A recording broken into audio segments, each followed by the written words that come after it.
In today's video, we'll talk about pet photography. Now, every video you're going to see in this video is of a dog. The principles we're going to talk about, however, apply to every pet. I photograph dogs because I'm allergic to most everything else. We're going to look at 50 photos in this video. I've broken them into 4 rough groups: portraits, scene shots, action, and with people. The goal of this video is to show some best practices, some mistakes, and give you some ideas about how to photograph whatever pets you'd like to photograph. We'll talk a little bit about gear and how different gear, specifically lenses, affect your images and what you can achieve with that gear and why. This is not a be-all and end-all guide, and your ideas about pet photography are welcomed in the comments. In general, this type of photography is system and gear agnostic, so you can do at least some of the work demonstrated with whatever is on your shelf right now. Let's begin with pet portraits because there's something you can do anywhere and with minimal gear. A DSLR and a fast 50mm lens are definitely suitable for pet portraiture. Many of the photos in this section were taken on either a full frame or an APS-C camera using a 50mm or a 77mm lens. One key thing to remember is that you want your focus point to be on the pet's dominant eye. A trick to make this easier is to set a smaller focus area or to set a single focus point and then place the dominant eye at that point, and it will make it easier for your camera's autofocus to do its work. This photo of Toby, for instance, looks good from afar, but as we zoom in, we can see that the focus was actually on the bridge of his nose, and I missed the focus there. The balance of the photos here follow the basic principle of focus on the eyes, or the dominant eye. And the dominant eye, when I say that, is the one that's closer to you. A portrait can be a great way to capture a pet's nature, be it happy, nervous, loving, pensive, dignified, aloof, or some other adjective. In this photo of Napoleon while getting a bath, we can see his cords flailing and some water drops frozen in midair. This image was designed to capture exactly that unique aspect about him, his cords. And in other photos we're going to see of Napoleon in this video, same thing. With some breeds, like Pulik, that's easy. Their cords are the distinctive feature. Napoleon happens to have show-grade cords coming from a line of exemplary dogs. The next 2 shots, this first one of a Petite Basset Griffon Vendine and the second of an Irish Wolfhound, focus on those dogs' coarse fur and the way that it folds around their eyes and faces. In this photo of a Maltese, you can see a similar aim, but with the photo geared to display her far softer fur and the way that it has to be held up with a bow. Notice in the photos we've seen so far that the backgrounds are either blurry or solid. For me, 2 things define a portrait. The first is that the entire dog is not photographed, or the entire pet.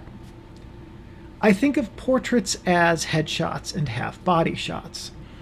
That's not to say that my definition is perfect or optimal for every situation or pet, but it reflects that by the time you have a pet fully in frame, you're likely to be getting a sense of its surroundings, and now you're into what will be our next category, the scene shot.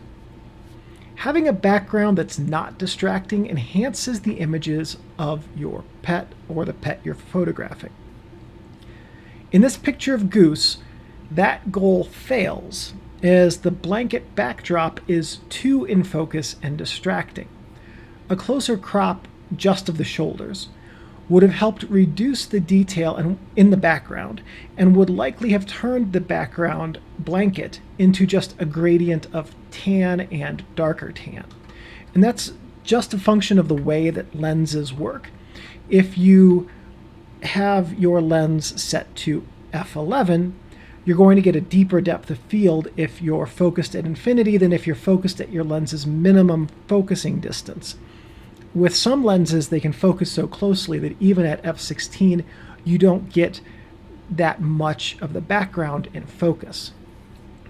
So You don't need to have an f1.4 or f1.2 lens to get a blurry background. In fact, most of the photos in this section were taken in the f4 to f5.6 range in terms of aperture setting. Some of them where only the dog's eyes are in focus were taken around f2, and those would have been indoor low light photos, such as the Irish Wolfhound and PBGV. So these two photos of Char Char, a white lab mastiff mix, and an additional shot of Napoleon show a blurry background that contains enough detail to get a sense of the setting.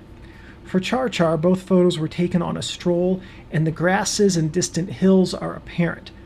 But they're not in focus, they're still blurry, which means these fall into the portrait category as opposed to the next category that we're going to look at. For Napoleon, this shot was taken in front of a bookcase and hardwood floor at a pet-friendly bookstore. Now, one last note on blurry backgrounds. This shot of Hope has 3 tones. In the upper left, it's brown, in the upper right, it's white, and in the lower right, it's white converting to gray. The shallow depth of field in this image, which was taken with the 77mm round about f3.5, doesn't show what those areas of color actually were. And they were a kitchen counter wall, a roll of bubble wrap, and old carpeting, respectively. A blurry background does not have to be something awesome or amazing. It can just be ordinary pedestrian objects that are very blurry.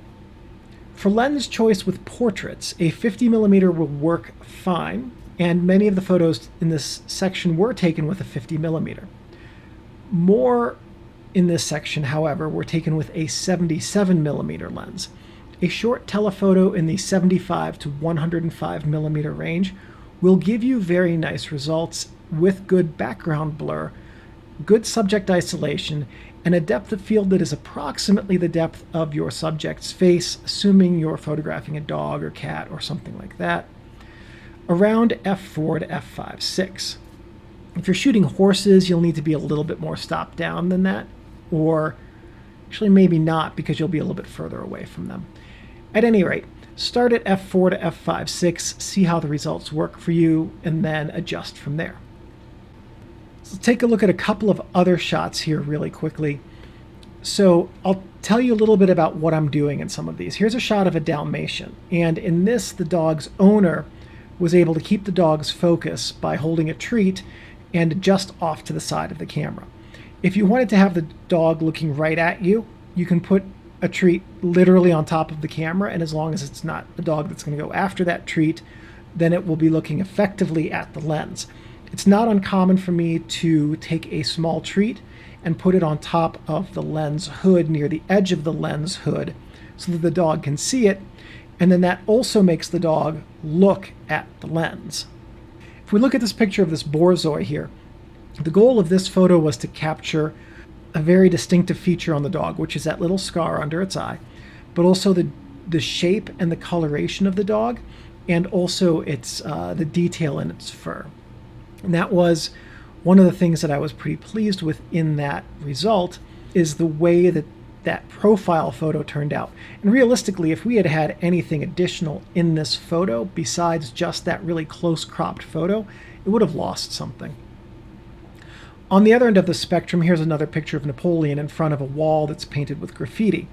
And in this photo, the color pop of the blurry wall really sets apart the dog, because he's all black in this photo. So you get the color pop of the wall, and then you get a little bit of color pop from his tongue, and then the rest of it is just Napoleon's black cords in focus. And that's the trick you can do if you have a dog that's monocolor, is try to give it a colorful background that is set apart from it. A note here on using your cameras is that if you're shooting a dog like Napoleon that's dark black, or you're shooting a dog that's white like Char Char, or even this shot here of Steinbeck, the first time that I met him, he's a dark brown dog, well, medium brown dog. Dogs with extremes in color tone are really hard to meter. So what you want to do there is shoot raw, and also set your metering to center weighted, and try to center your dog or your cat or your horse or fish in the center of the frame. That will give the majority of the metering to the color tone of your subject, and that will help set your camera up to get the most flattering lighting for your subject. White dogs are very, very hard to photograph. Black dogs are almost as hard to photograph. Another thing you can do to set yourself up for success with a dog that is on the extreme end of the color spectrum especially is photograph in the shade. So let's take a look at this photo of Zoe here. And what you can see is that the background has a lot of specular highlights and that Zoe is pretty well exposed. The background was, I think it was just light coming through the trees and projecting onto the side of Zoe's owner's house. But we were in the shade underneath an awning of some sort. And because of that, Zoe was illuminated evenly. And you can see in this photo that there really are not harsh shadows. Maybe a little bit under her chin, there's a bit of a shadow, but they're not harsh. So if you can find a place outdoors underneath a tree or underneath a bypass or something like that, or wherever, underneath a picnic table umbrella that is in the shade where you can photograph the dog and then have normal light in the background, you can blow out the highlights in the background a little bit, which is fine. You don't need them anyway. And you can get the dog properly illuminated. You can see a similar technique here with Rosie. She was laying in the grass underneath a tree, and in the background you can see that it's pretty well blown out because that was just normally illuminated lawn. So it's a really successful technique, and both of these were done center-weighted metering with the dog in the shade. And regardless of what type of pet you shoot, that can be a really good formula for giving you a proper exposure that's very easy to work with in your raw files. So let's take a look at scene shots. The scene shot is best built when you talk to the pet's owner. Get to know how the owner views the pet and how the owner sees the pet's personality. Then find out where the pet is most readily able to display those personality traits. Take the pet to that setting and include some of that setting in the photo when you're taking that picture. That will help display the pet's personality and show it in those surroundings. Now remember that you are taking photos for the owner and to help them appreciate their pet in the way that they see it. So let's take a look at this first shot right here of this Irish Wolfhound. And you can see it was out running around in an open field. Those look like snowy mountains in the background. It's not, it's San Francisco. And so it was out playing in this dog park with a couple of other dogs.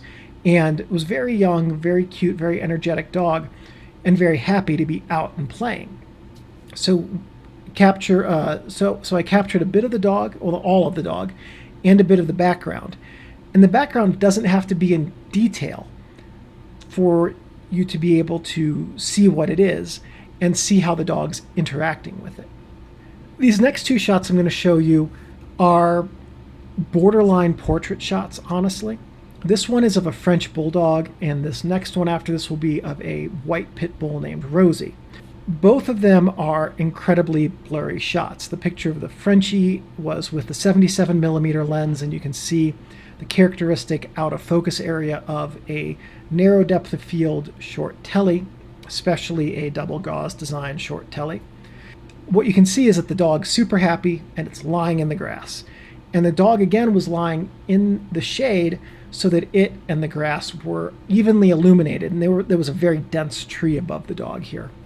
So that really helped to bring about some good lighting that was flattering to the dog, and it was in a setting where it was comfortable. This shot of Rosie, again, the dog's in the shade, and this was taken on a 6x6 film camera with a fairly obscure Nikon lens, telephoto lens.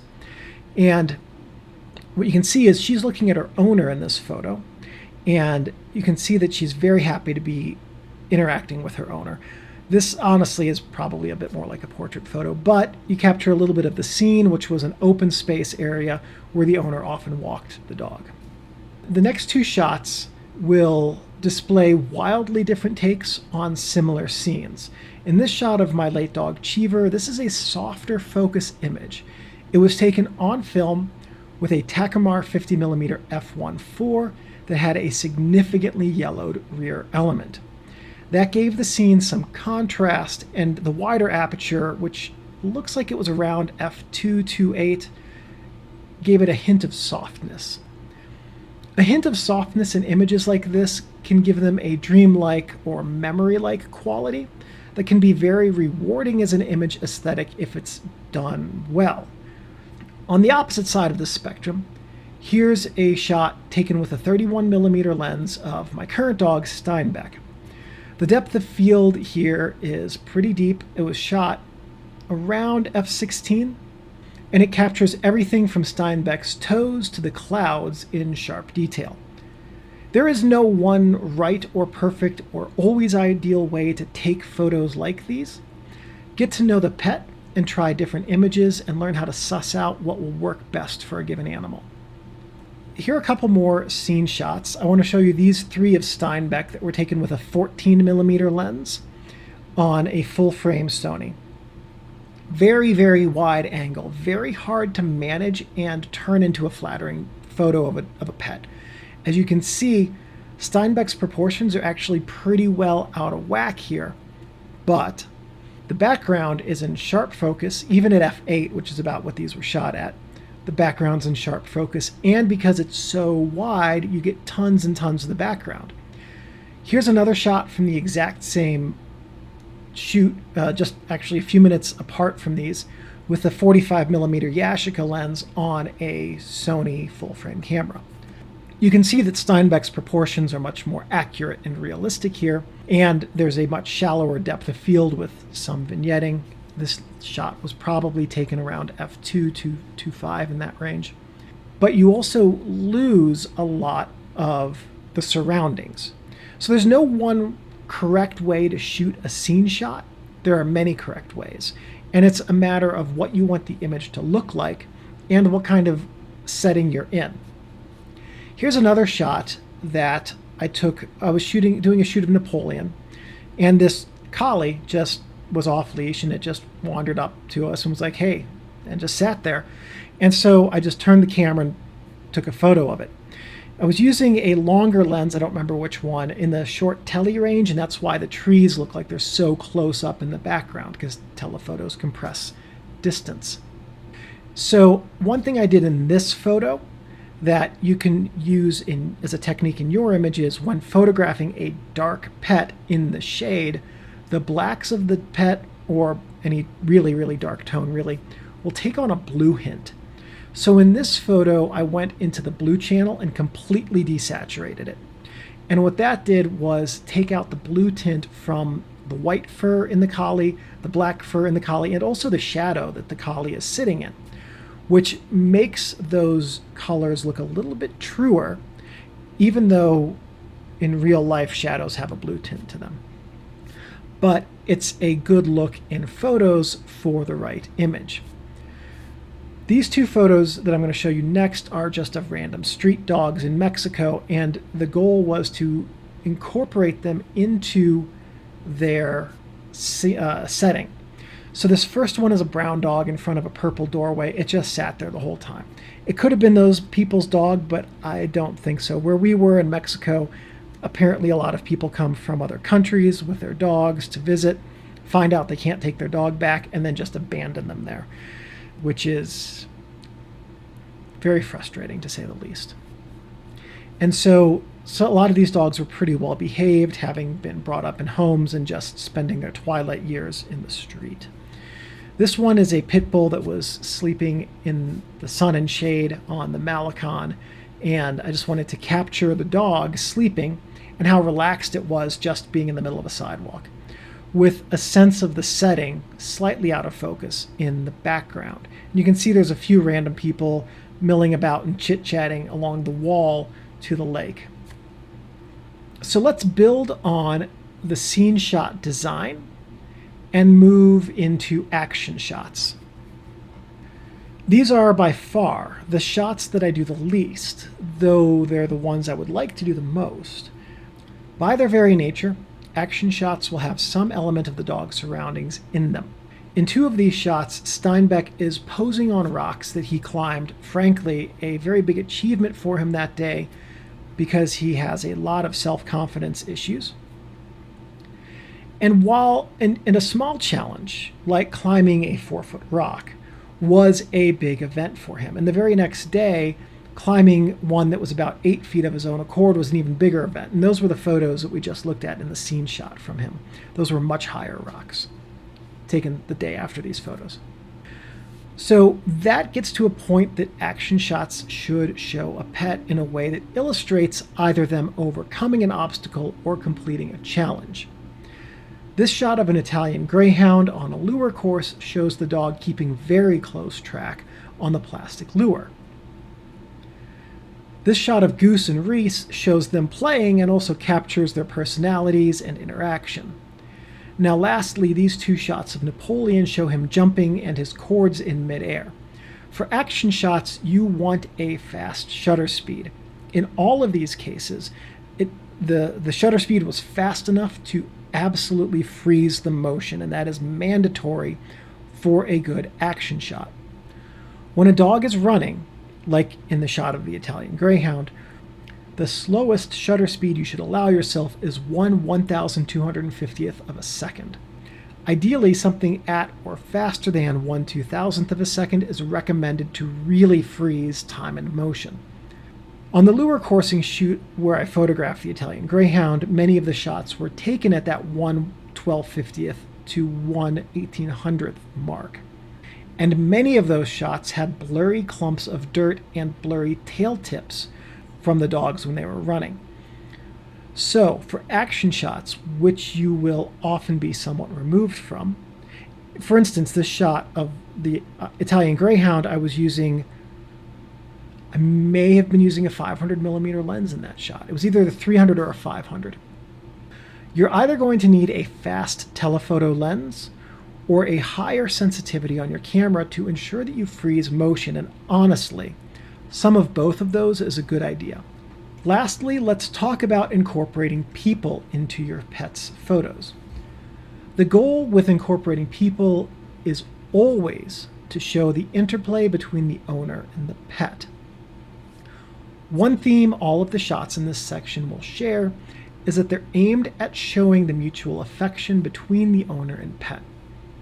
This first shot is of some random guy and his pit bull looking at each other, and that shows a strong connection between the two. From the same shoot, this shot of Mark and Bo shows how much Mark cares for his dog, but the photo is posed unlike the previous shot. So there's a significant stiffness in this image that I've never truly liked. Now, it's not a fault of Mark's. I didn't do a good job of directing him. These 2 shots were both taken on 4x5 with an 8 or 10 inch lens. That's a normal lens on 4x5, and it captures a decent amount of the surroundings. However, it also compresses the scene like a telephoto on a DSLR would, and that gives you a better subject isolation. So using a longer lens on your DSLR, something like a 70 to 300 telezoom, can help you create that better subject isolation, but it will also flatten out your subjects and bring your backgrounds really close. So that's one of the reasons why earlier I suggested using something in the short tele range, like a 75 to 105. At any rate, that's a lot of different numbers. One of the things you're really going to help yourself doing is if you use a prime lens instead of a zoom lens for these shots, because a prime lens will have a slightly faster aperture and you can use it to isolate your subjects even more or get a shallower depth of field if you need to. This next shot of Steinbeck and my wife shows Steinbeck overcoming a climbing obstacle at a local park. He was timid about this, but trusted her enough to do it. I used a 28mm lens, I think, for this shot to exaggerate the distance between the two of them here. The leash he's on is only 4 feet long, but due to wide-angle lens distance exaggeration, it looks like it's about 10. The goal here was to show Steinbeck accomplishing the goal on his own. Now this next shot shows Steinbeck catching a treat. Now he's not really as tall as my wife, but he was standing a couple of feet closer to me. This is something you can do with large dogs like Irish Wolfhounds to really exaggerate their size versus their owners. Have the owner stand further away from the camera. This is the exact same trick that fishermen use to make their minnows look like a pike. They hold the fish way out in front of them close to the camera, and so they're standing behind it, and it just looks like that little tiny fish is gigantic. So this shot of Steinbeck and my wife was taken with a 45mm lens, the Yashica on my Sony full frame, that I stopped down a bit. I would not necessarily do that in the same way again, but it was the only way to ensure that I got both subjects in clear focus. I do find the background on this photo to be a skosh distracting. The last 3 shots we're going to look at in this video show mutual compassion between their owner and pet. All were taken with telephoto lenses, 2 with the 77mm and 1 of them with the 70-300, but set in the 70 to 100 range, somewhere like that. And that helped to create a better subject isolation. This shot of Napoleon at the dog spa being cleaned shows his owner taking care of him. That's something you can really do, showing contact between the owner and the pet in a way that is meant to show how much the owner cares for them. That will always give the owner fond memories of their pet. This shot of Baxter, a highly reactive dog being cared for by his foster, shows how a person can help a dog be confident in situations they may struggle with. And this was just, again, at a local park. This might have been a 50mm lens, not a 77 looking at it. But at any rate, this was just at a local park. And it's hard to tell here, but the owner had Baxter's leash wrapped around his belt so that Baxter couldn't run. And then we were standing underneath the shade of a tree, which you can again tell by how blown out some of the highlights are in the background. And you can see here how close the foster and Baxter were by how they're interacting with each other. Now lastly, let's take a look at this shot here of Halo and Melissa. And you can see how much Halo cares about his owner here. Those two just really had a good solid relationship. They really cared for each other, and it was good to be able to capture that just in this off-the-cuff moment that they did not even know that I photographed until I showed them the photo. When you photograph people and their pets, it's best, if possible, not to simply pose the people next to the pets as though they were in some American Gothic painting. Now, I suppose if you're photographing somebody and their pet fish, it's going to be hard to get them holding their fish, but you get the idea. Cats, horses, dogs, guinea pigs, all of those pets can be photographed with the people interacting with them. So have your person subject interact with their pet subject. Direct them to play together or do things that show their connection. Go on a walk with them. Go to the dog spa with them, things like that. Have your person subject walk or toss treats, have them try obedience commands and so forth. The more that you keep your person subject moving, the more natural they're going to look with their pets. They're not going to look stilted, and they'll get images that are a little bit more candid and a little bit more honest with how much they care for their pet. Images with people and pets that are not posed will always look more natural and do a better job of showing the connection the person and the pet have. So that's the video. I hope that these tips and pointers will help you with ideas or improvements to how you go about photographing pets. This is a rewarding subject and one that can keep you interested as a photographer for a long time. Thank you for watching this video. Please give me a thumbs up. That lets me know that I'm on the right track producing content which is useful and helpful to you. If you have any questions or comments, please leave those in the comments section below. I'm pretty good about checking these every couple of days and answering questions. If you have any suggestions or ideas for future videos, and if I have the technical know-how and equipment, I'm more than happy to make those. One last thing. Thank you everyone for watching, and I'll see you in the next video. I gotta get up, Steinbeck. I have to turn off the camera.